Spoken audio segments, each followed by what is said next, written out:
Hey, this is Jersey.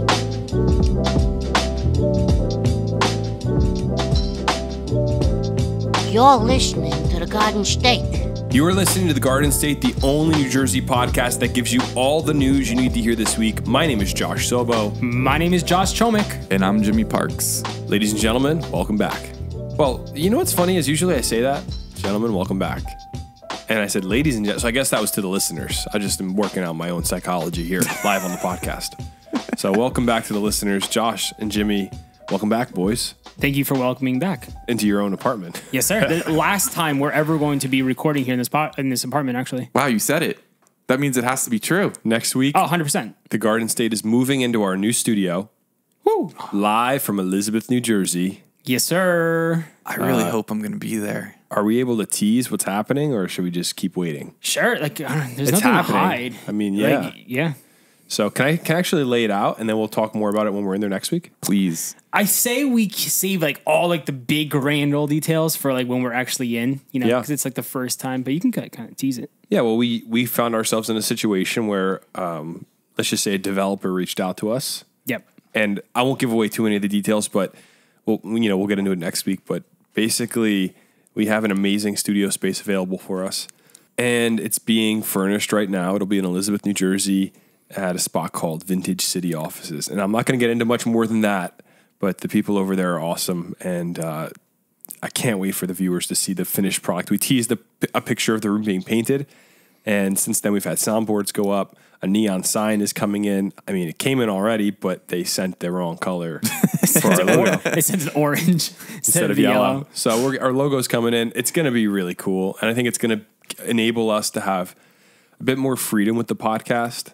And I think it's the next step. We've been talking about it for almost 2 years now, having a studio space, and here it is. It's happening. It's a total dream. Yeah. It's like, it kind of, like Soba said, it just kind of like plopped into our lap. So it's a blessing. It's really, really cool. And we're very excited.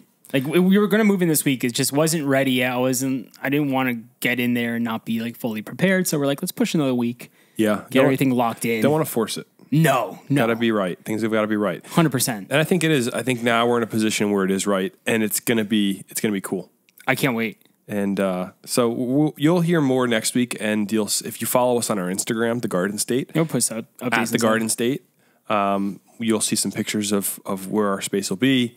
And it's just really all around very exciting. So that's the big update for the podcast right now. Yeah, thank you to everyone who listens to the podcast every single week, who watches every clip. It's only because of you guys that we're able to do cool things like this. So thank you so much.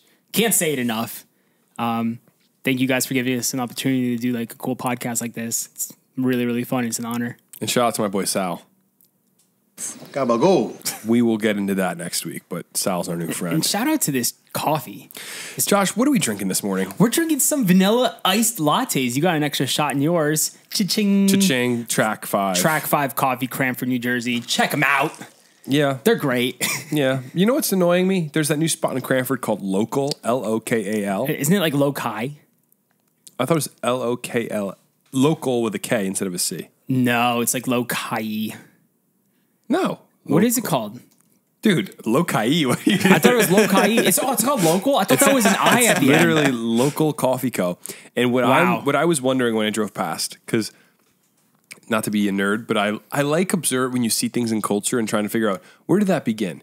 And what I was trying to figure out is, when did it become cool? Like, what year? Is this like a 90s thing when replacing letters with other letters that have the same phonetic sound? Mm-hmm. Like, instead of a C, it's a K, and that's cool.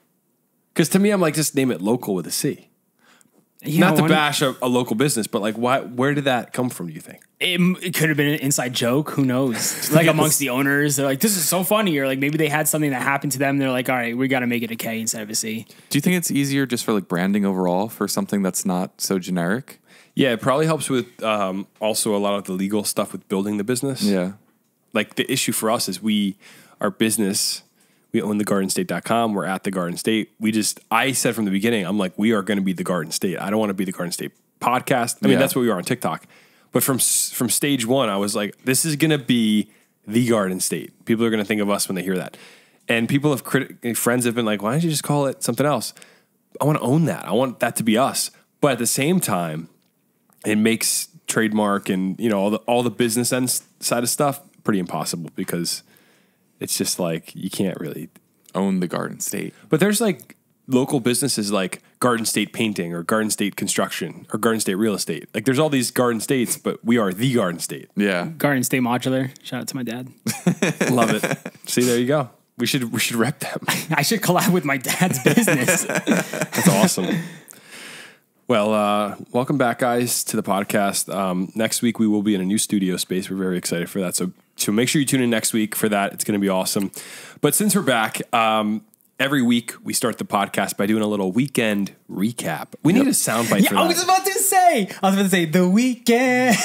We have to have a song. Okay, let's hit up our boy. What's his band name? Iltronics. Yo, bro, can you make a quick 2-second soundbite? Weekend recap. No, it doesn't have to be a song. It could be more legendary, like the weekend recap with an echo. Cap. I was thinking just get some rock and roll in there. The weekend recap.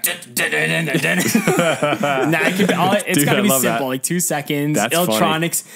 Do your magic. Get on that, bro. Let's see if he comes through. Or if we have another listener that's into making music and stuff. Yeah, we love to. I'm going to say it outright. If it's not good, no offense, it's probably not going to be used. But this kid hit us up and he's super talented. Yeah, man. We'd like to be excellent, and he sent us an excellent soundbite for the mailbag. So it was sick. Yeah. So yeah, we do the weekend recap, and if you want to make a soundbite for that, feel free. You can send it to contact.thegardenstate@gmail.com. But okay, so this weekend, guys, we actually, for the first time in a long time, our paths all crossed at the same time. Yeah, 2 days in a row, too.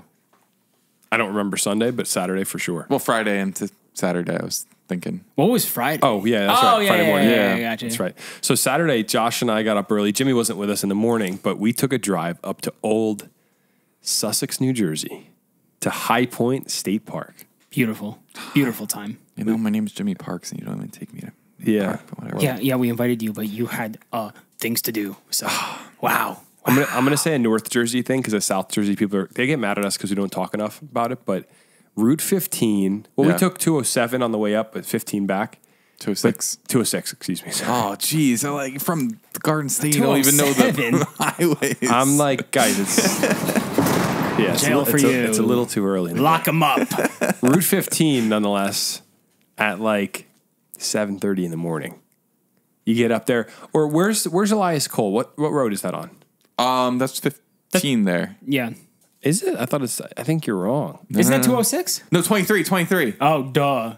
Yeah, it's 23. You get up on 23 up near Stokes, High Point, that whole region of Jersey, early in the morning. There's something special about it. That was beautiful. And Elias Cole was closed, but we did stop at an estate sale, me and Josh. Oh yeah. And these, we were wearing the Diner Club T-shirt that Jimmy's wearing right now, and it was a bunch of older ladies, and they're like, "Where is that diner?" And we're like, "Oh, it's made up. It's for our podcast. One day, the dream is we're gonna have our own diner, and this is the image of it." And they're like, "There's a diner for sale up the road. You got to go look at it. You can live above it." They were so hyped about this diner, and me and Josh are like, "Yeah." Did you go check it out? Well, it was out of the way. There's a time crunch, and it was out of the way, but I was being polite, so I'm like, "Yeah, we're gonna look at it." And she was like, "No, you're not." And I'm like, I was like, "No, we will." But she called my bluff, and that's the thing about Jersey is we're out in the country, and people are even real when you're in the sticks. Wait, tell them how she remember when she kind of mocked me or made fun of me. Yeah, Josh is like, "Yeah, it's the Garden State podcast. You talk fast. We both talk fast." Yeah, I was telling her about our podcast. And he's like, "It's the Garden State podcast. We talk about New Jersey news." And she goes, "You talk that way every single week? That fast?" She starts making fun of him, real aggressive. She's like, "Here in North Jersey, we don't talk like that." We were like, "Okay." It was really weird, man. It's the difference between Central and North. Yeah, I said to her, I'm like, "We live 30 minutes from Manhattan. We speak like New Yorkers. We don't live in Sussex." But she was really rude for a second there. It was kind of weird. But yeah, we went to High Point, Josh. It was fun. It was a beautiful time in High Point. And then we went to the new airport diner. Yes. Saw some planes take off. That was cool. Sick. Question about High Point. Yeah. I have never been when the observatory is open, and this week it was open. We were The obelisk. in the obelisk, not the observatory. I kept saying that at the door, at the gate. This is so embarrassing. Jimmy, at the gate, Josh is like, "Where's the obelisk?" And she's like, The observatory? No, she didn't. No, I So said you just did the opposite. I pulled up to the gate and I was like, "Which way to the obelisk?" And she's like, "You mean the monument?" And I was like, "Oh, okay. It's an obelisk, right? Yeah. That's what they're called." Yeah. But the way she responded, She made me feel so stupid, but I'm like, "You just don't know the terminology, lady." But here's what I was going to ask: is it's never been open until this time when we climbed all the way to the top. But I would ask Josh while we were there: is do most New Jersey residents know about High Point State Park? Oh, I think so. I think High Point's pretty iconic. I didn't know about it until you guys showed me it. I didn't know it until Really? you showed me it. Growing up, I never knew about it. We should do a poll on our Instagram. Have you ever been to High Point State Park? Because, and the reason I say this is, it is so cool. And I mean, the top wasn't worth the walk up because there's nothing there. It's like a prison cell. Yeah. It's like the prison cell out of Shawshank Redemption. That's what it feels like at the top of the High Point Monument. But we climbed all the way to the top and you get these really cool views. It was a little cloudy, but It's just to me, small foggy window that you're looking out. yeah, but to me, for a split second, I was the tallest person in New Jersey. Yeah. Nuts. Because that's the highest point. And for the listeners that are like, what is High Point? It's a monument at way up in North Jersey, and you're at the highest point in the state, and there's an obelisk that looks like the Washington Monument on top of it.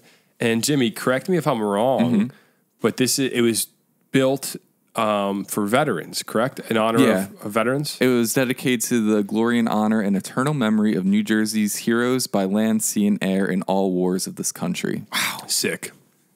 So we salute you to all our veterans. If you want to do something special, if you are a veteran, maybe on Veterans Day, take a drive up. Don't they do a ceremony up there, you said? They do a ceremony every year around Veterans Day.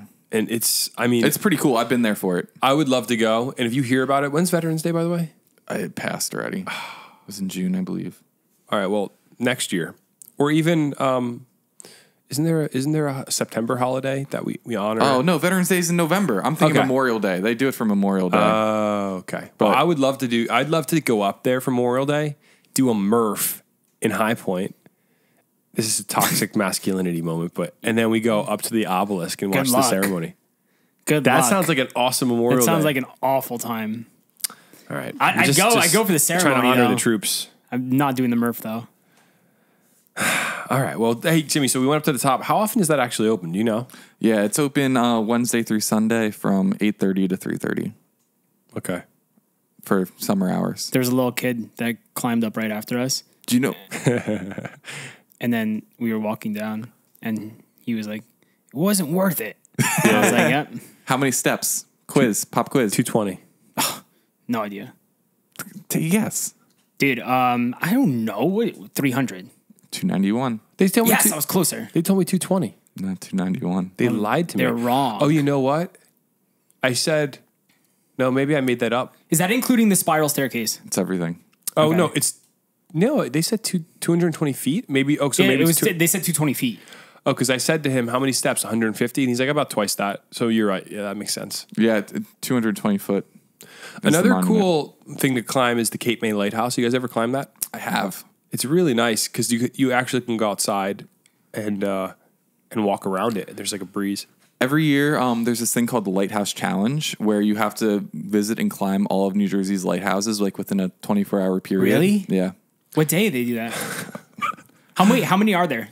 Who is this popular among, Jimmy? A lot of people. It's super, super popular. Let's do it. Families. That There's sounds so 10 cool. lighthouses in New Jersey that you can climb. Easy. 10? Absecon Lighthouse, Barnegat Lighthouse, Old Barney's the only one we really need to talk about. Cape May Lighthouse. Yep. Delaware Bay Lighthouse, East Point Lighthouse, Finns Point, Navesink, Twin Lights. That's one thing. Can you do this in a day? Sandy Hook. That's the challenge. Yeah. I think you're supposed to do it in a weekend. Seagirt, Manasquan Beach Life Saving Station. That's 10. I'd imagine people's quads are destroyed after this.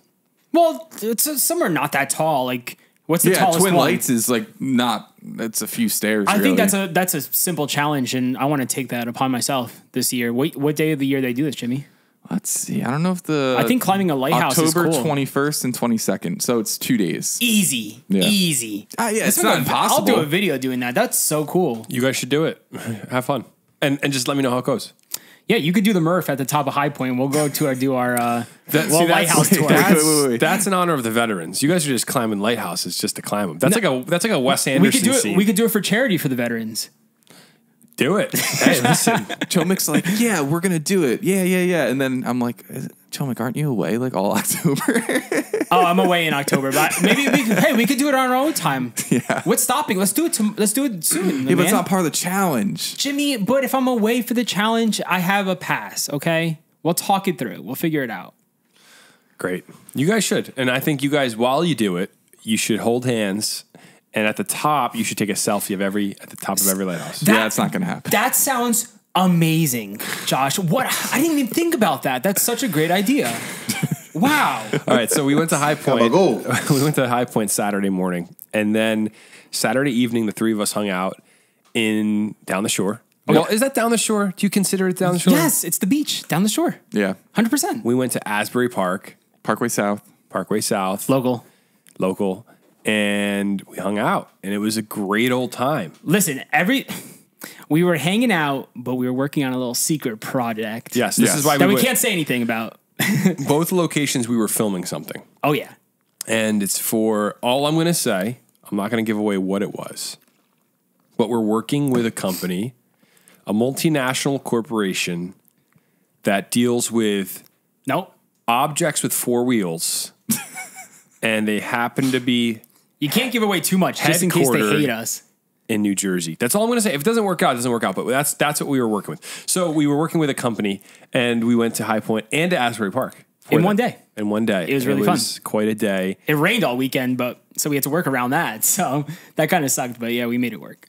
Asbury Lane's Diner is kind of a vibe, kind of a cool spot. Yeah, it was my second time there. I just wish we could have bowled a little bit, but they had a show that night, so we couldn't hit the frames. I really liked my burger from there. It was a good burger. It was a good burger. Very Small little diner. It's a cool little spot. Yeah. You should hit it if you're in Asbury. And also shout out to Monica and Katie. Yeah, I was going to say, you ran into some listeners on the boardwalk. It was awesome. Monica and Katie. And they said they listened to the podcast. So Monica and Katie, if you're listening to this right now, you guys are awesome and you made our day. I was like, where do you live? And they're like, I'm not going to say the town, but they were like, we live in this town. And I'm like, oh, awesome. What part? Because I knew where they lived. And they were like, well, we live in a luxury apartment, and we know you're not a fan of that. I was like, I'm not against people like living in that. You know? It's like, we're not mad at you. I'm not mad at you or something. Like, I hate you. I mean, people got to live. Hey guys, were you going to tell me my hair looks like a bird made a nest in my head? Let me see. Turn around. Oh, that's Jimmy's angle. That's not my job. What are you talking about? It looks fine. You look like a beautiful little baby. I just caught my reflection. I was terrified. Why don't you just wear a hat like me in the mornings? It's just the easiest cheat code. Yeah, I could. But all this beautiful hair, I have to let it flow. That's why I don't think you. It's like a beautiful bird's nest. That's what I meant to say. Wow, you're a beautiful bird's nest. So Monica and Katie are telling us they live in luxury apartments, and I'm saying, listen, it's fine. It is what it is. We have nothing against luxury apartments. My critique is in a town like Cranford or in Westfield, where they're kind of at capacity, I think. If you're in an area that's... And they're like $3,000 a month for like a one If an area is being revitalized through it, then it is what it is. It makes sense. So, but they were really nice. And then we got ice cream and we went to an arcade. It was cool. So it was a really great time. My brother actually texted... We have like a family group chat. And he texted yesterday that he was at the Asbury Hotel. Yeah, I saw that. Him and his wife went for the night. And I'm like, I was just there. And Jimmy and I were talking about the Asbury Hotel. And it looks amazing. Shout out to the Asbury Hotel. It looks really, really cool. So we should go back. We should go see if we can stay a night. But any other thoughts on the weekend, Josh? What did I miss? Yeah, and then Sunday was like super chill. Didn't do too much. What, did it rain all day Sunday? Yeah, it was a rainy day. Yeah. Oh, that was the day where like, was that the Vermont crazy day or was that the West Jersey crazy? That was the West Jersey. Yeah, that's where West Jersey got all the torrential downpours. And us here in Union County, we didn't get squat. I think we got like half an inch less of rain, so I was kind of bummed. I wanted some rain. But yeah, that's why like we couldn't really do too much for the video that we were shooting because it was raining all day. So it was kind of just like a chill hang out with family day. Yeah, and we'll be talking more about that downpour a little bit later. Yeah, we do have a story about that. Whoa. But hello. I don't like a rainy weekend, but sometimes a little bit of rain is kind of nice. It's beautiful, Josh, yeah. It's good to get stuff accomplished. You feel no guilt if you're like, No, I need not to really. do laundry and like change the sheets on my bed. Yeah, that's what I mean. Like stuff Oh like yeah, that. yeah. You don't feel like you hate doing that during a sunny, beautiful Yeah. day. You're just like, I should be outside hanging out and doing things. I was talking to my brother's father-in-law one time. They have a house down the shore, and he was like, "You get 12 weekends in the summer." He's like, "My mom used to say to me, you get 12 weekends." Is that right? 12 weekends? That sounds right. Yeah, something like that. And when he said it like that, I was like, "Oh my goodness, that's like Every he's weekend counts. right. Like you got to make the most because if it rains on one, you're down to 11, and if you got to work one of them, right, then it's like okay, you're down to 10. It's just they go pretty quick. And and now at this point, it's late July. We're headed into August, and before you know it, it'll be Labor Day, and kids will be going back to school. So Before you know it, we'll be doing the polar plunge again. Oh my gosh. when was that? February? End of January. Yeah. Oh, we're doing it again. Big this year. All right, shall we get into the mailbag, guys? The mailbag. If you want to call in, the number is 908 67 99 99 3. Hi, my name is Mehdi. I'm from good old-fashioned Sussex County, New Jersey. Do me a favor. I'd really appreciate it if you guys didn't release all the coyotes in New Jersey. I'm kind of sick of the wildlife already. I just bought a new car, and I'm on my way to work right now listening to the podcast. I just bought a new car, and I am really sick of all these animals running into the middle of the road. And if I hit a deer, or God forbid I hit a coyote because you guys release them here, I will never forgive any of you. Speaking of which, I love all of you guys. You guys are amazing. Thank you for making my morning every single Friday on my way to work. I have a great time listening to it. I mean, it has quite literally become tradition for me every morning. I mean, it takes a couple days because my commute's not too long to finish up a podcast episode, but it's become my tradition to listen to it every morning as I'm driving to work. You guys are the greatest. I've lived in New Jersey for most of my life, and I will tell you one thing, it is truly the greatest state on earth. And if anybody tells me otherwise, they're wrong. You know? You can only talk bad about New Jersey if you're from New Jersey. If you're not from New Jersey, blasphemy. That's what it is. All right, guys. Thank you for listening. I'll see you guys later. Good luck with everything. Good luck with the new studio. I hope you guys, enjoy it. I hope you guys get bigger and bigger and bigger. And I can't wait to hopefully meet you guys one day. Bye. Yo! Wow. That was such a great mailbag. I can't get the smile off my face, dude. What did he, because the transcript says his name was Mary, but let's listen again. What did he say his name was? Hi, my name is Mehdi. I'm from Mehdi. Shout out to Mehdi. That was really nice. Dude, thank you. And that was really encouraging. I needed to hear that today. him talking about Sussex was hearkening back to our story about South Mountain Reservation where a girl got attacked by a coyote. And we were like talking about how the people in these areas are like, we need to people always say the same thing. We got to stop building on their land. And you're like, what? You're in South Orange. It's been built on for 250 years. Yeah. So then what they do is they take the coyotes and they release them in Sussex County. No, I think we were saying we need to take all the coyotes and release them in Sussex County. I don't know what they actually do. We know they do that with the bears, but I don't know what they're doing with the coyotes. Well, I think it's kind of funny because the point I think I was making is people in the suburbs are so out of touch because they just take these animals and they put them in someone else's neighborhood. But to people in the suburbs, it's like, here's my critique with people see a bear and they're like, we're building on his land. It's like, where does that begin and end? I know this is a controversial thought, but so your house has been built, so that's okay. Because at one point, all of this was their land. But your house is built, so that's okay. But don't build somebody else's house. Like, that's the bear. Like, to me, it's like, where do you draw the line? Exactly. Give me the year. Is it 1920, 1930, it's the 1940? dumbest argument. I can't stand when people throw that in my face. Yeah, someone said that to me the other day. They're It's like then just demolish your home and get out of here. Then, if that's your whole plant theory. some trees in your yard. Exactly. Because to me, it's like at one point in time, this entire state would have been deciduous trees and right. Not all of it's deciduous. Look at the Pine Barrens. Okay, but up near us where we live, the suburbs, Good job, Jimmy. the suburbs of Bergen, Union, Morris County would have been these large deciduous trees with rivers and bears and deer, and you guys destroyed it. Not me, you guys. Any thoughts on that? I mean, yeah, people are crazy. But I like this guy. People I like are Matty. nuts. I got to plug my laptop in. Keep talking. Medi, yeah, we listen. Just because your mailbag was so awesome, I promise I will never send a coyote up to Sussex County because I don't want him. I don't want a coyote to come and just destroy your brand new car. That's not cool, man. You guys already have plenty of wildlife. I'm sorry that you're sick of it already, but hey, it's Sussex County. There's nothing really you could do. It's too late at this point. You got the bears. You got so much wildlife out there, brother. I was going to say one thing. I kind of wish I lived up there, dude. Hey, brother, if you send us an email to contact.thegardenstate@gmail.com, we'll send you some stickers because that mailbag was nice enough that I want to. Yeah, send us the address. Maybe we'll send you a little care package. A little care pack. That's what happens if you send us a mailbag. That's just like freaking awesome. And I'm not saying, listen, every mailbag is awesome, but that was just Awesome. that just boosted me, man. I needed to hear that. I was like, dang, let's take this thing to the moon, baby. Yeah, it was nice. He just hyped us up. No breaks. Medi. So one other thought is I was in all of last weekend, actually. I was at a wedding Friday night at Perona Farms, which is up past Sparta. Yep. And I love it up there. Did you see a bear? I didn't see a bear. Oh. But at one point at the rehearsal dinner the night before the wedding, I was at the Mohawk House, which is right by Lake Mohawk, I think.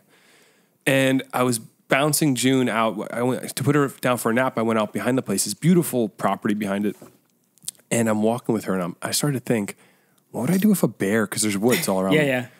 And I heard a noise, and I'm like, what would I do if a bear popped out right now and I'm holding my baby? What do I do at that point? Do I just sprint? Do I I don't know. So I was just thinking about it. But the other thought, what I was really getting to is if I made a ton of money somehow, I'd probably get a house somewhere in middle, Sparta, 20 acres in Sparta, and then a house down the shore. I think that's the perfect balance of life. Oh, 100%. You're in the country, you're at the beach. 100%, brother. And you don't have to deal with any traffic. Well, there's always traffic. And get a helicopter. Not a helicopter. Yeah. Helicopter in between. Oh, we're getting a helicopter in this. Okay. Helipad at both locations. Sounds pretty simple to me. It sounds really obtainable, right? I know. Why aren't we doing that? Let's just make $1 million. Let's make a quick mill. When more than a mill. Who wants to buy this podcast? Anyone loaded and want to buy the podcast? It's $1 million. That's what I've been saying. Is when we sell. Honestly, we're gonna need a lot more than that. I know. I'm gonna say $1 million. That's not in Jersey, bro. Oh, I have it. I have your answer for you. Yeah. If so, you say you're holding your baby and a bear pops up. Number one, don't make eye contact. definitely don't run. No. Yeah, I know not to run. I just said don't make eye contact and just start yelling at the bear, making crazy noises. But no eye contact. Yell at it? No, yeah, you have to just start like, yeah. Did you see that viral video of the guy? It wasn't Jersey, but it's photographers shooting wildlife. Yep. And a grizzly comes running at the photographer. Grizzlies and black bears are different though, right? Like what? How do black bears respond? Oh, yeah, they get scared. Yeah, but yeah, you make the noise and they get scared. But also you have to remember that black bears aren't carnivores. They're not going to attack. Yeah, but they could still be aggressive. Oh, of course, Yeah. if they're being cornered. But do you remember that story about the kid in Rutgers that was running? Wasn't that at Rutgers? I think he was running from the bear. They were Rutgers. camping up by Stokes somewhere. Oh. Yeah, New York Post. This was 2014. A student took a photo with a bear just before it killed him. That's so dark. Oh my gosh. Yeah. Wow. Why'd he kill him though? So this isn't one of our stories, obviously, because this is old news, but a Rutgers student who was killed by a bear while hiking in New Jersey snapped photos of a 300-pound beast before it chased him, mauled him, and even gouged the phone the victim used to take his last pics. So Darsh Patel was walking with his 4 friends. That is horrible, man. You're with your 4 friends and then you get mauled and oh gosh, that's so Don't mess with bears, man. No eye contact, start making noise. The noise scares them. So I guess that's your best approach. If you were looking for an answer there, if you were with your daughter. I think we should just continue to take the bears and put them in Medi's front yard. Yeah, let's just send it to Medi. Medi, well, I know you want more wildlife, so here, we'll give it to you. All right, let's get into the news, guys. We've had quite the intro here. Franklinite has been designated as the official New Jersey state mineral. Wow. we have a state mineral? I never knew that states had state minerals. What was there an old state mineral? Or? No, it's the first state mineral. I'm just amazed there's minerals in New Jersey. Have you ever been to the Sterling mines? Yeah. Come on, bro. It's just a joke, but So this is out of Trenton, New Jersey. Franklinite, a mineral found in the northwest portion of New Jersey, is now the official mineral of the state. Governor Phil Murphy signed Bill S1727-A3393 into law on Wednesday. Franklinite represents an important part of New Jersey's history for the role it played in helping to industrialize our state. Senator Stephen Orho, Republican, District 24, he was one of the sponsors of the bill, said in a news release, found exclusively in the United States in the communities of Franklin and Ogdensburg, Franklinite is a critical link to our state's mineral mining heritage, and its designation as New Jersey's official state mineral is most appropriate. So here's my question. Franklinite is the name from the fact that it was of Franklin. Think about that. Yeah. Oh, yeah. I when I first heard Franklin, I was like, oh, it's probably from Franklin. Yeah. It looks pretty cool, not going to lie. Franklinite was mined with other zinc materials at Franklin and Sterling mines, which are now closed for active excavation. Fun fact about the Sterling mine. Did you guys know that Zoolander was shot at the Sterling Hill mine? I did not know that. Well, it says it was in the movie, but do you think it was just shot in the Hollywood set? No. It was. They say Southern New Jersey in the movie. Oh, even though it's northern, yeah. It's when he goes home to see his dad, and he shows. If you've never seen Zoolander, and you still resisted watching it even after the memes last year, that all the Zoolander memes, you should watch it. There's a scene where he goes back to see his dad. He's a coal mine worker, and they filmed it at the Sterling. I looked it up. They filmed it at the Sterling Hill mines, and a lot of people reached out to us because we posted a meme because it says Southern New Jersey, which is just so funny. Yeah. But yeah, it's pretty interesting. So Franklinite is our mineral, guys. What do we do with this information? Are we able to like attain a Franklinite? Is it easy to just like mine, or is this a rare mineral? Let's just start digging in the woods and see what comes up. I mean, like, how do we find this? Or like, where can I touch it? Where can I grab it? Where can I take a look at this to really celebrate our state mineral? Maybe this weekend I want to go and check this thing out. I'm on Etsy right now, and there's plenty of Franklinite for sale. Shut up. No, but for real, how can we get our hand? Is it rare? That's my question. You're asking the wrong guy. Jimmy, have you heard anything about this mineral? I almost feel like I've seen it before, like as part of other rocks that are on the ground, but I don't. Don't get mad at me for saying this, but like all these minerals look the same. Like I know there's like details about it, but if you're not a mineral guy, if you're not into minerals, if you look at a mineral really quickly, they all kind of look the same. Wow. How does someone become a mineral guy? Oh, you just start collecting them and you start doing research and. You know what? What's up? It says, to date, this mineral is only found in Franklin and neighboring Ogdensburg, New Jersey. There's no other localities for Franklinite. Well, that's why it's a state mineral. But at these two areas, it's quite abundant. So it's literally only found there. Okay. That's nuts. That's pretty interesting. Do you guys know the definition of a mineral? No. It's a naturally occurring inorganic element or compound having an orderly internal structure and characteristic chemical composition. How'd you guys not know that?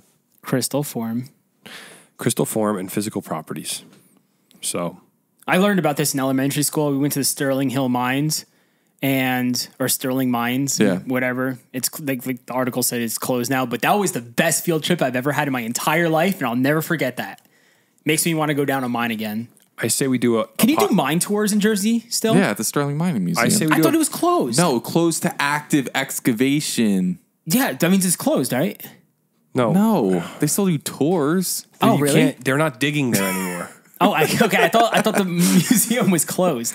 Oh, that place is dope. We should do a podcast from inside the mine. That'd be really cool. That'd be really cool. We could be like Ghost Town Living. Listen, are there any... Do you guys watch that YouTube channel? Yeah. One of the coolest channels on YouTube. Check it out if you don't watch it. Any miners listen to this podcast? Like, can you give us a call? I think that's one of the coolest jobs ever. Yeah. And I don't know anything about, and I would like to learn more. All right, let's move on to our next story. This is coming out of NJ 1015. New Jersey residents can expect poor air quality this week as Canadian wildfires continue to burn. It's not as bad as it was in early June, though, when everything was like yellow. Well, this article says that it's we're not going to have that, and you weren't even in New Jersey for that. I know. I'm so mad I missed it, low key. But they're still burning.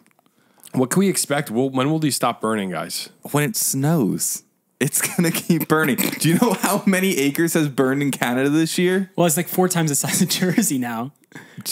Guess how many acres have burned in Canada? I want to say 10 million. No, 20 million. 27 million acres. Wow. It's going to keep burning until it snows. Which is October-ish in Canada, or when does September, October. I don't. It depends where you're at. I guess the snow is going to basically But- put the fires out. Yeah, I mean, these things are so big. I mean, up there, if they're not hurting anything and like damaging human-made property, they're gonna let them burn. It's part So of they're not like freaking out trying to kill all these fires. They're just I like, mean- it's too big, let it burn. No, I think they're trying to suppress them to some extent, contain them so they don't get insane. Yeah. But yeah, it's It's going to keep burning for a while. I had a conversation with someone recently, and it just bothered me so much. They're like, "Why don't they just put water on it?" Oh, it's like, so easy. Do you know how big 27 million acres is? Absolutely ridiculous, dude. Some people are just so ignorant when it comes to that. I mean, they keep getting these dry lightning storms, and just more and more fires keep popping up. To me, I think really the saddest part is the trees, the tears from these trees. I'm amazed that they're not putting out the flames because these trees are going through a lot right now, and they're very sad.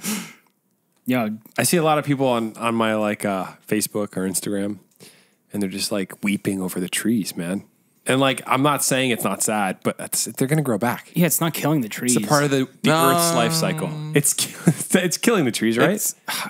Depends what type of tree it is. If it's a fire adapted species, it might survive and resprout. But I mean, That's what I was talking about. Typically, like I didn't know that was summer, even a thing. Yeah, What? yeah, like down the Pine Barrens. So wait, a lot of those. the root system is still, I'm assuming, living, so the tree just grows. No, like the whole tree's still living. Like certain trees, like pitch pines, for example, they have thick bark and it's pretty much fire resistant. I mean, it burns, but it doesn't kill the tree. And then, but if you have a super hot summer fire, it'll kill it. It all depends on Interesting. time of year and fire intensity and all that stuff. That's a cool tree. Yeah. I would have never known that. Yeah, pitch pines don't know when to die. I think That rhymes. I think it's interesting to consider how crazy this burn is. It's still going.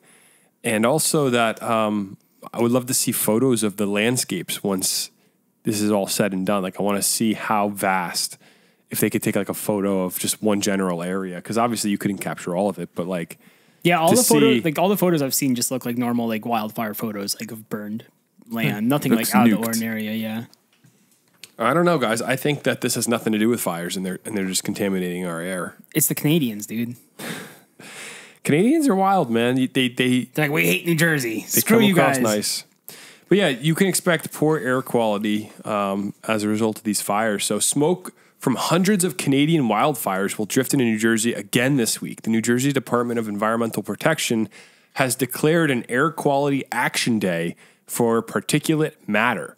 While moderate danger from smoke will exist in the Garden State, this week it will not be as severe as conditions in early June when the smoke blanketed all of New Jersey and turned the sun red and darkened the sky. Do you guys remember that? It was crazy. It was insane. I missed it. So how many fires are still burning? The Canadian Interagency Forest Fire Center. I love how they spell center. Centre. Centra, yeah. Learn English, Canada. Lists nearly 900 fires burning throughout the country. 900 fires still burning. Yeah, it's no big deal. It's 900 fires. It's pretty insane. So what can we expect? Jimmy, you're saying... Well, like, why? I walked out of the house at 6 this morning and it's already hazy. That's not fog. It's Yeah. like it's the haze from the wildfires. So you know what? You just gotta, if you got some poor lungs, if you got some health conditions, just at the same time, I don't know. My grandmas have been outside 24/7 during all this. They're like, we're fine. Well, if you're in a sensitive group, Yeah. then on these days when these alerts go out, stay inside. Stay in the air conditioning. It's been so Yeah. hot anyway. I mean, as we've seen this summer, it comes and goes, Yeah. right? It all depends on like which way the transport winds are blowing the smoke. Transport winds. And like we were talking to some of our friends the first time that was really bad who live in New York City.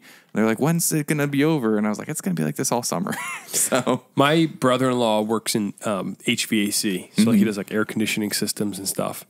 And he was explaining there's a new system that's become very popular in wealthy homes, and it's because it had to do with COVID. Yeah. But it's like a natural air system where the HVAC system sucks in outside air to cool the house. So he was saying all these $1 million homes that he's worked on are going to be super smoked out when these things happen because they have these new systems that are bringing in fresh air. Well, is there a way to like stop it so it stops bringing in air from outside? The way he explained it to me, it sounds with like a system that expensive, there should be an option. I'm for not that. an HVAC professional, but it sounds like the system was designed to filter natural air and bring it in. But I don't think smoke particles can be filtered out. I doubt it.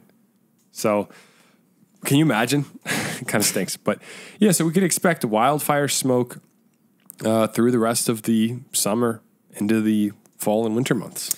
Yeah. But Canada, they get snow up there in Quebec probably. What do you think? Like October? Probably get it in September in the higher elevations. Yeah. I would love to see a major snowstorm clash with a wildfire. Well, I feel like I've never seen photos of that before in my life. I know people who went out west to like fight forest fires and they've woken up to like 4 inches of snow and then the fire's like burning like crazy later that day. Wow. So Dang. Yeah, I feel like a normal snowstorm is not just going to, in a blink, stop a wildfire. yeah. Because also think about, it'll slow it down. With certain storms also come wind. Yeah. And then the wind is just going to make the fire spread even more. But then I guess everything is wet. So I don't know if it just like counterbalances. We have to remember, right, even if it's not actively flaming, it's still burning underground. So Wow, the fire's that's not true. That's out. what I was going to ask you. So do these fires get into root systems? Oh yeah, 100%. Because I saw a video. So cool. I've always seen these videos of, they say like the poor man's stump removal. Have you seen this? Yeah. And they burn the stump. Yep. For those that are at home listening and have no idea what I'm talking about, people will cut down a tree in their yard, and instead of calling a tree removal service to grind the stump down, because you'll have a stump with root system underneath, they will just pour, they'll hollow out the stump and then pour gasoline in it and then burn it. And it burns like a fire. But a lot of people say it's dangerous because that fire then Burns spreads underground. into the root system. And so that's like, a thing. I saw this one video that was going around online where this guy was trying to like blow up like a rodent or something in his backyard. And then like A rodent? yeah, it was like Like an animal? Yeah. Oh, that lives underground. That's tunneling. Yeah. So he like poured gasoline down it, exploded. My and then God. like later he comes back outside like 5 hours later and like all the trees in his backyard are on fire. Oh my goodness. It's like Caddyshack. That's so cool. The way yeah. he runs explosives underground to kill the... Yes. Oh my gosh. I think that's what some people might not understand about these fires up north too. And obviously I don't know everything about them. They could all be actively burning with flames. But even if you have a fire pretty much contained and it's not actively flaming up and all that stuff, it's still burning underground for months. That's crazy. Really, until you have like a substantial wetting rain. Wow. So We need some rain. We need some snow. you run the risk of your fire's burning underground and it burns underneath your containment line and starts a new fire over here on the other side of it. That's fire's insane, bro. Yeah. Pretty awesome. Yeah, I think it's not awesome, but It's cool. It's cool to know about, yeah. well, the word awesome is like awe-inspiring, right? Yeah. We just use Yeah. it. We just use it like That's awesome. That's awesome to know. Obviously, it's a terrible a situation. But negative that's awesome thing can be information. awesome. A bad thing can be awesome. 100%, brother. Let me see the definition before I move on because I'm curious now. Of awesome? Yeah. I actually don't know the definition. Extremely impressive or daunting, inspiring great admiration, apprehension, or fear. So a tornado can be awesome. Well, tornadoes are awesome. Like me driving a dirt bike off a 500-foot cliff into a forest fire could be. I guess that sounds awesome as it is. It's kind of depressing. Yeah, but that's fear. It inspires fear. Okay. Totally off topic, but did you guys see the viral video going around of the people in Alaska with the car jump? Yes. They do that Okay, every that's what 4th I of just July. thought about that. Yeah. I thought that's in America, not in Alaska. Oh, Alaska. You said. Wow. I thought you said Canada. Oh my gosh. No, Alaska is the United States of America, brother. In my head, I heard Canada, and as I said Alaska, I'm like, what am I saying? So yeah, I picture you doing that with a dirt bike into a wildfire. Yeah, man. I guess it is pretty awesome. I could see myself being like riding into the flames. But then you would die. Unscathed. No, dude. You would die. Through the fire and flames. Through the fire and flames. 100%. All right, here Tell we him go. to bring out my putter. All right. Next story, let's move on. A state of emergency has been issued in New Jersey after torrential downpours caused flooding and landslides. The pictures out of Warren County are just mind-blowing. Insane. Like, there was landslides. Like, that never happens here. Yeah. Really terrible for that town of Knowlton. Knowlton, yeah. Knowlton, crazy, dude. And it's where it was worst. It went into like this whole like trailer park community. Wow. And Yo, for real? yeah, it's like it couldn't be into like some rich community. It had to be like where these people really don't have that much. I didn't even know we had a trailer park. In New Jersey? There's tons What? of trailer parks. You Trailer joking? parks? Josh, They're all over the place. Like a true trailer park. I can't tell if you're being like... No, I mean, I've never been to one. You see trailer parks everywhere. Give me an example. There's on Route 1. Yeah, Route 1, they're all the way through Route 1. You guys are talking about like a true trailer park where people live, not like one where you could park your camper and you stay for the No, night. these are like more modular homes. That's what I mean. Yeah, like where, like the trailer park you see where it's like a single wide Yeah. trailer. Where? all over the place. Really? Yeah, I feel like I've always seen them. Maybe I'm just forgetting. But I need- so explain, guys, in really simple terms what happened, because you guys were getting really into details here. Explain for the listeners what happened. This is like an explain like I'm a 5-year-old. Lots of rain, nearly 5 inches in under 24 hours. Mud, hill, landslide, community, done. Pretty much what happened there. So that's the story. And I think it's also important to note that this area of New Jersey has been hit by severe rainfall for the last 3 weeks. Warren County's been getting so much rain lately. Too much rain in a little period of time. So that's the problem. So this wasn't just one storm that this all happened. I think it was building up over the course of a few weeks. But that when the landslides did happen, they got 4 inches in one day, which is just it's too much rain in 24 hours. It's way too much. Yeah. All right, so Governor Phil Murphy toured storm-ravaged sections of Warren County on Monday and said it was a small miracle that there were no injuries. That's actually amazing. The governor spent time in Belvedere, less than a mile from the Delaware River and the Pennsylvania border. Drone video of Lamison Glen Road in White Township shows a creek where the road used to be after Sunday's heavy rain produced landslides and flooding. Meanwhile, on Route 46 in Knowlton, the cleanup is underway after it, too, was washed out. It remains closed Monday. A landslide sent soil, stones, and tree toppling onto the road Sunday morning. Part of the problem, we're told, is some of the unused train tunnels fill up with water whenever they have a big rain event. But this time, the hill gave way, and a waterfall that was a trickle turned into a gusher. Wow. So explain that, Trickle Jimmy. gusher. So from my understanding, there was a river that flowed kind of parallel to this train tunnel. The river overflowed its banks. It blew out a levee or whatever, and it ran into the train tunnel, and the train tunnel just kind of took it. Oh my gosh. So rediverted the river essentially. It's pretty insane. Yeah. The whole area got messed up, dude. But they're cleaning it up, and thank goodness, like Governor Murphy said, it is a miracle that nobody died. Well, there were no injuries even. Yeah. So here's what it said. Kelly Canfield's home is unsafe to live in, situated on the washed-out Route 46. Here's the quote. "This I've never seen in my life, but I want to know what to do next because we can't stay here," Canfield said. The governor is vowing to offer help. He said, "We're going to stay here as long as it takes. Incredibly important for people watching this to document every penny you spend." So what does he mean by that? I'm sure for insurance For purposes? FEMA. FEMA relief. So if Yeah. you're going to go buy a generator, if you're going to go buy a pump to pump out your basement, you're going to want to have record of that. Yeah. Don't lose the receipt. Yep. And I think it's important to give a shout out to all of our first responders who were going into these floodwaters, getting people out, evacuating homes. Tons of It's work. scary too because when lines go down and stuff, Yeah. with forget even the flooding for a second, just the electric, Yeah. the wires that go down, it becomes. Aren't there situations where floodwaters become basically electrified, for lack Yeah. of a better word? Oh, yeah. And you could get electrocuted. Mm-hmm. So it takes a lot of courage to be these people going out, these savages going in, saving people's lives, moving people around. So good call there, Jimmy. Shout out to these people showing up.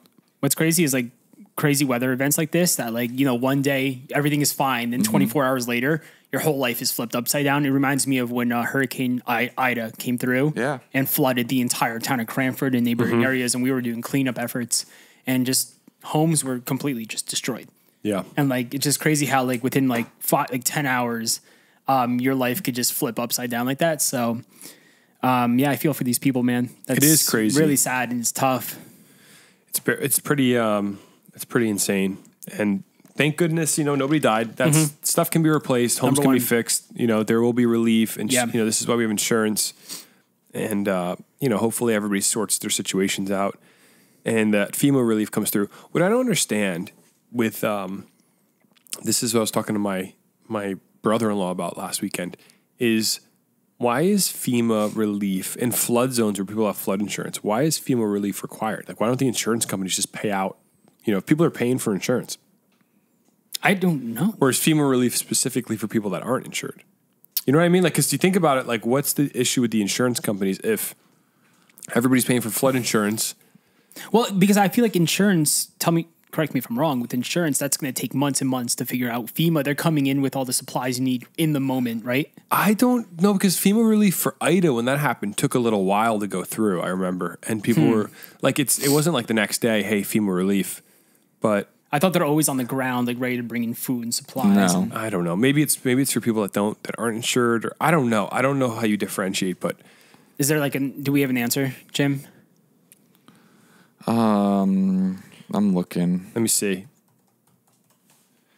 FEMA assistance is not a replacement for insurance, but can assist with basic needs to help start your recovery from the severe storms and flooding.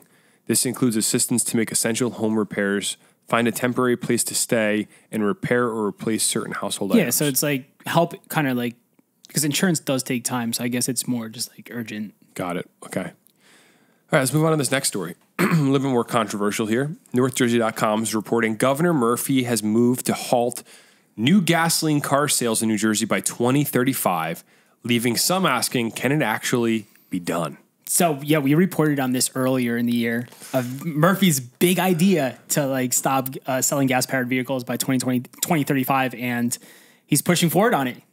He wants to make this happen. Yeah, he's moving forward on it, and some are asking why. I have thoughts. We'll read the article, and then we'll get into our hot takes. So, making good on a promise he made in February, Governor Phil Murphy this week began the process of requiring all new car, SUV, and light truck sales in New Jersey to be zero-emission vehicles by 2035. The move to adopt a set of regulations, the Advanced Clean Cars 2, would gradually require vehicle manufacturers to increase the percentage of new zero-emission vehicles for sale over the next decade before essentially barring new gasoline-powered cars from being sold by 2035. The regulations are a commitment to every New Jersey family and the air they breathe, air that will be cleaner and healthier tomorrow, thanks to the steps we're taking to reduce emissions today, Murphy said. So, the Advanced Clean Cars 2 was crafted by California leaders and calls for a series of changes that end with all new car sales being zero emission. The biggest sector of the zero emission industry is electric vehicles, or EVs.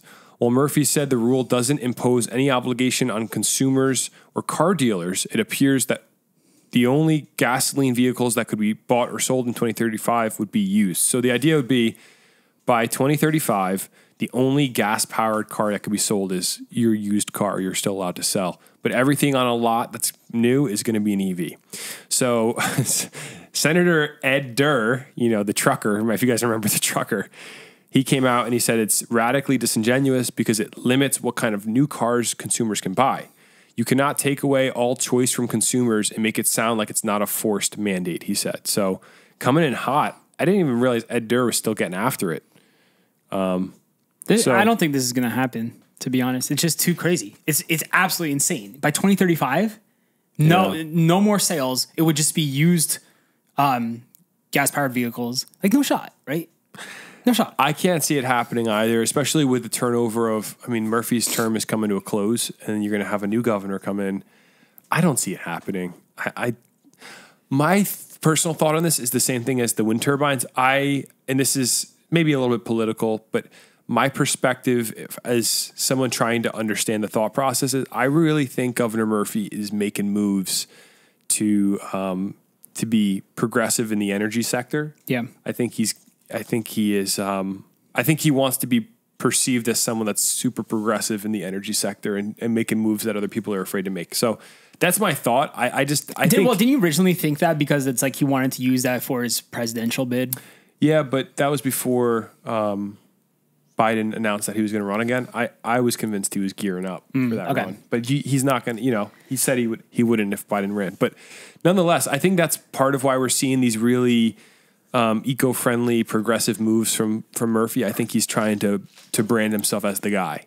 But I could be wrong. Maybe he just thinks this is genuinely a good move. I think regular people are going to hear this and be like, I'm not about it. Yeah. What do you think? Like your parents, what are they going to say when they hear this? Well, it's all about think about the biggest argument here is can the electrical grid, can it handle everyone having an electric vehicle? Which from what I've heard, I haven't done extensive research, but I've read a bit.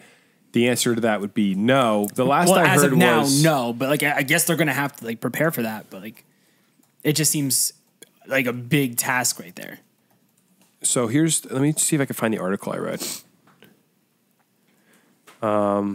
It's too complicated of a thing just to find a Google search, but I read a while ago that... Well, even California, weren't they telling people at certain times of the year, don't charge your car because we can't handle all this power. Yeah.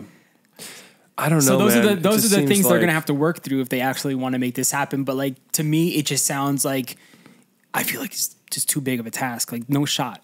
No shot. Yeah, I don't foresee it happening.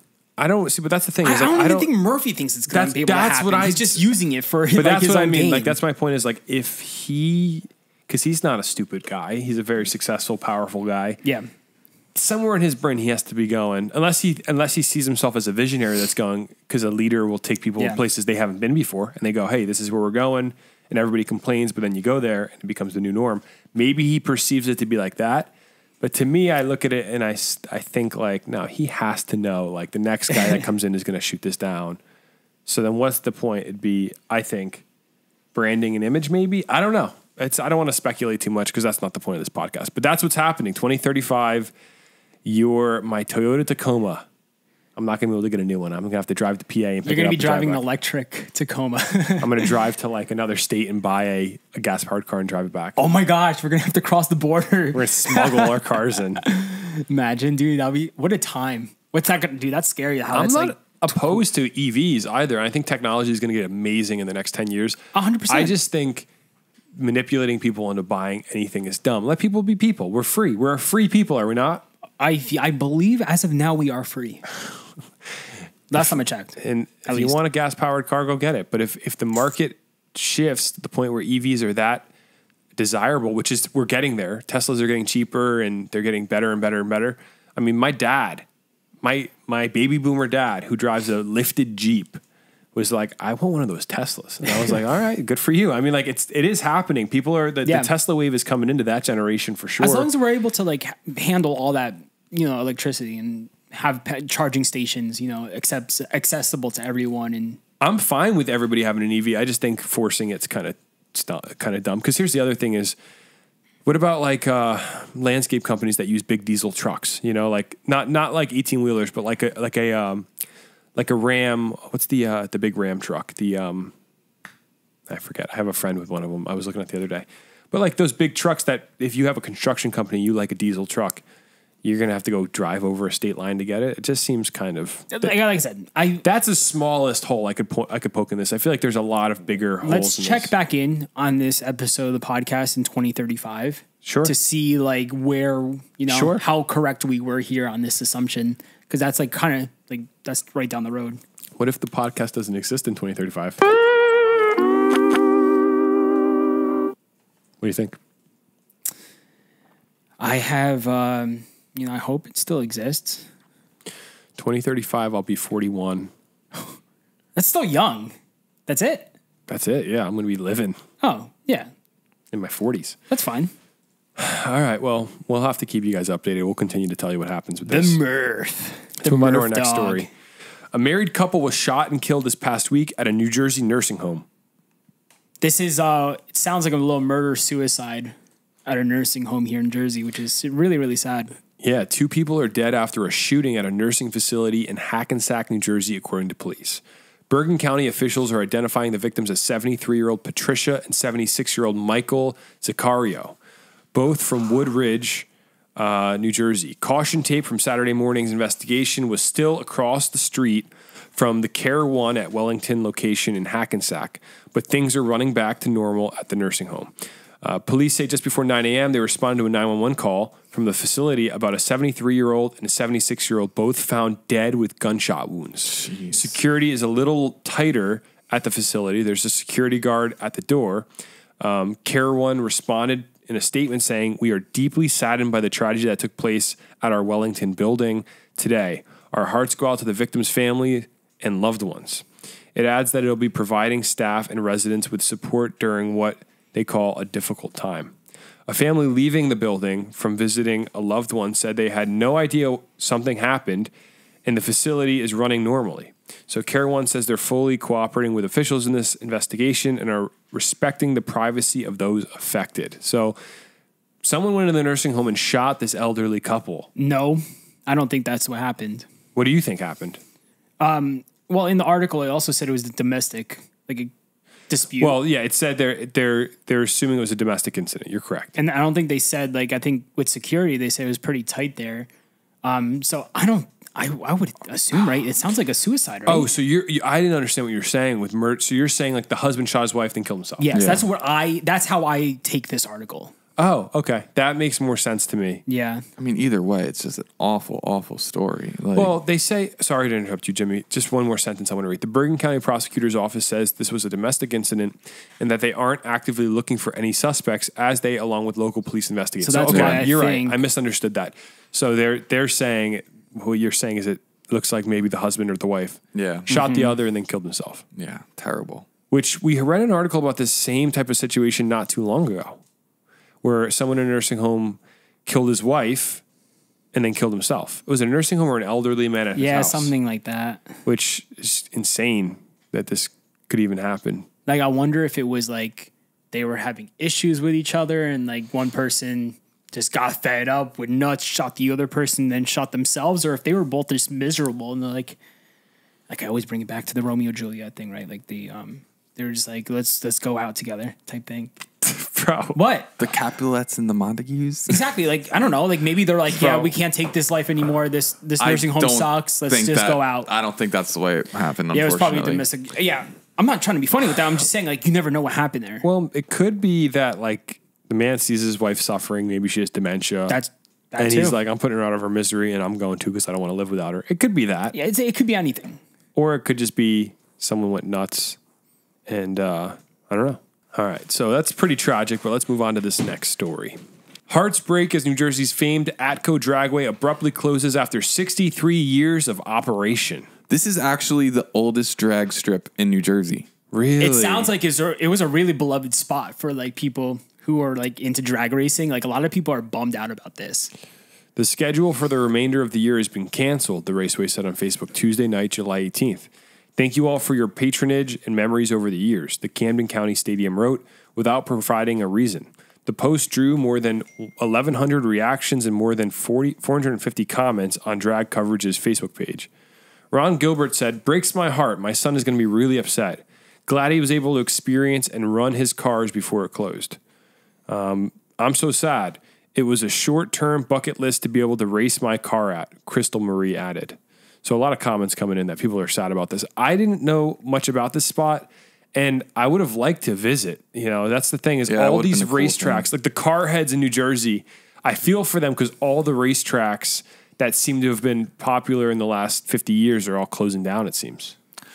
This whole thing is so wild to me because they posted on Instagram literally the day before. We are closed tonight, Tuesday, July 18th, to clean up from the Pan American Nationals. The next time our gates are scheduled to be open is 5 p.m. Friday, July 21st. Oh, yeah. They had a whole schedule throughout the rest of the year, but it just abruptly just shut down. And then the next day, effectively, immediately, Atco Dragway is permanently closed. So here's what I want to do is I want to, on the TikTok and Instagram, I want to tag our boy Chris Fix, fellow New Jersey car icon. Not fellow, we're not icons, but shout out to Chris Fix. Chris, leave us a comment, bro. Let us know what's going on with this because I know for a fact Chris Fix has ripped a car at this raceway. What do you think? Yeah, 100%. Can you put that in the video for me? Yeah. Because I know he'll comment. Well, I'd say like in June 2020, like they had to change that org petition that was created to save the drag strip from becoming an auction site. its future wasn't clear as of press time. So I feel like but for years they've been trying to like get rid of this place. there was talks of them selling it to a car auction place, but so down South Jersey, there's this thing called the Pinelands Commission that pretty much regulates all land use. And they denied that application. Okay.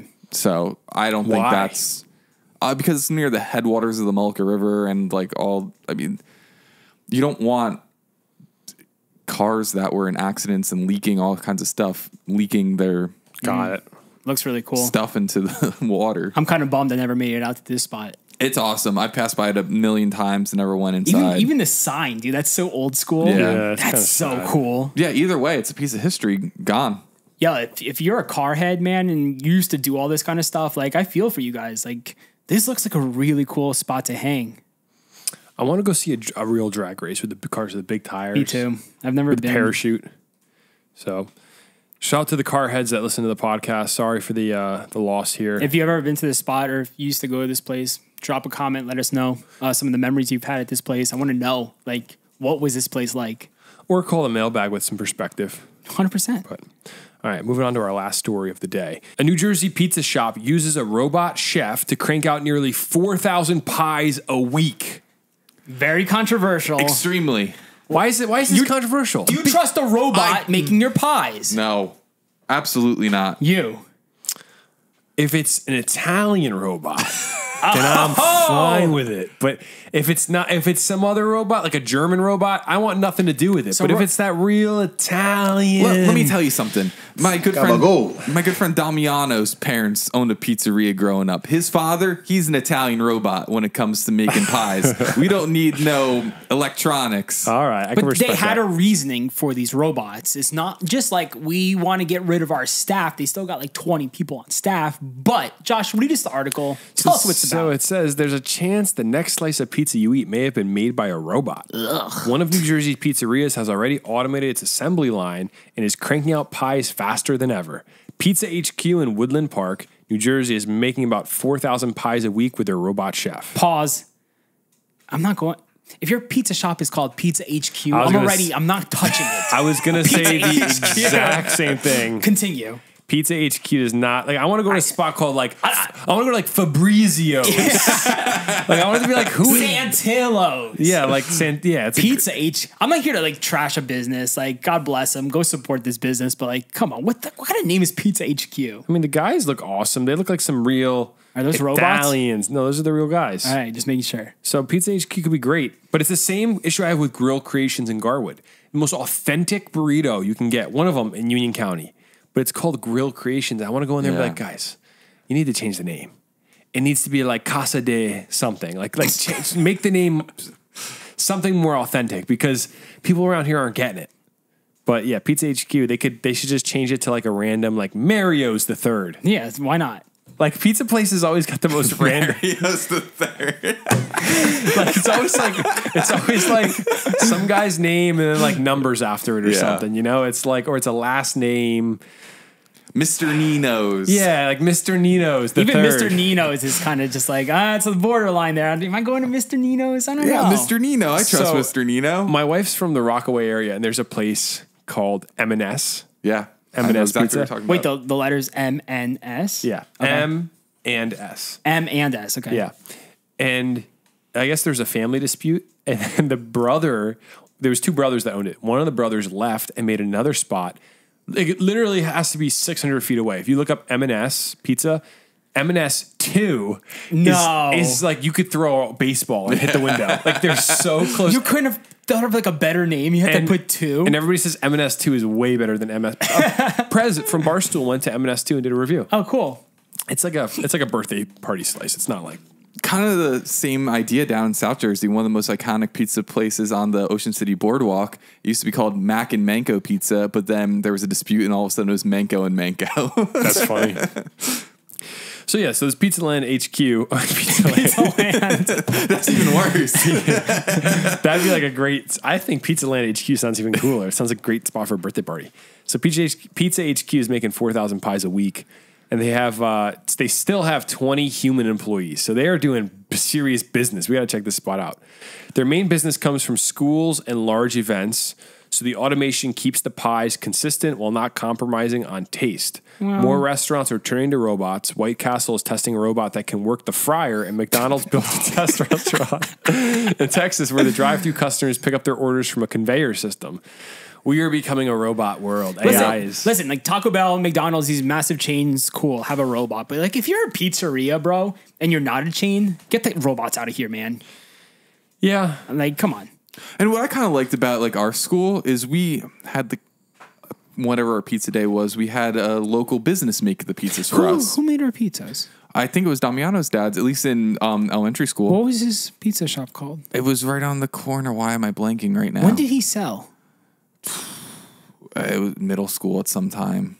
That's crazy, dude. Yeah. That's pretty cool. Like, Bona pizza. That's it. these robots, bro, they're taking over. I'm asking ChatGPT right now. Can you give me some authentic sounding pizza shop names for a New Jersey restaurant? Let's see what it gives me. Let's see what we got here. Nah, these stink. Come on, just read them just because it's so bad. Boardwalk Slice Pizzeria. That's authentic. Jersey Fresh Stone Bake. Piscataway Pies. Right, just right back. All right. I need more Italian names in the included in these. Yeah. Okay, so let's try that again. Here we go. Amor di Pizza. There we go. There we go. Forno della Nonna. La Bella Siciliana. That's what I'm talking about. Capricus, Napoli. This is like, these are Jersey names. Like, I want to walk up and say, I have no idea what these words mean, but I've been eating here since I was 5 years old. And then you find out it's still going. it's giving me tons. Via Veneto Pies. Palermo's Pine Barrens Pizza. That's I awesome. feel like Pine Barrens Pizza exists. Well, not Palermo's. Yeah. Eric can start.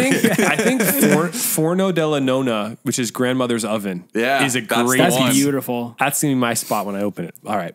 So that was our last story of the day. Thank you all for listening. Boys, any closing remarks? Yeah, I'm going to make a closing remark. I don't trust you making my pizza sobes. What about if I made you pierogies? I trust that. Okay. Oh, then maybe I'll get my Polish business going. But with that, that was the end of our podcast for the week. Thank you all for listening, and we appreciate you. Next week, we will be in our studio, so make sure you tune in for the update. And with that, we'll see you guys next Friday. Thanks for listening.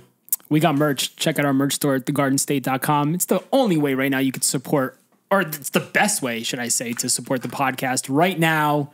We got a lot of shirts there. We got some brand new shirts. We got the new diner shirt that Jimmy Parks is wearing right now. We got the bear. Well, I don't even know what's the title of the bear shirt. The Bear Hunt. The Bear Hunt shirt. Yeah, the Bear Hunt shirt. Check that out. Keychains, mugs, hats, all the above. Go check out our store and support the show. We'd really appreciate that. Thank you guys so much. And with that, we'll see you next week, Friday. Bye. Later. Bye. You're listening to the Garden State.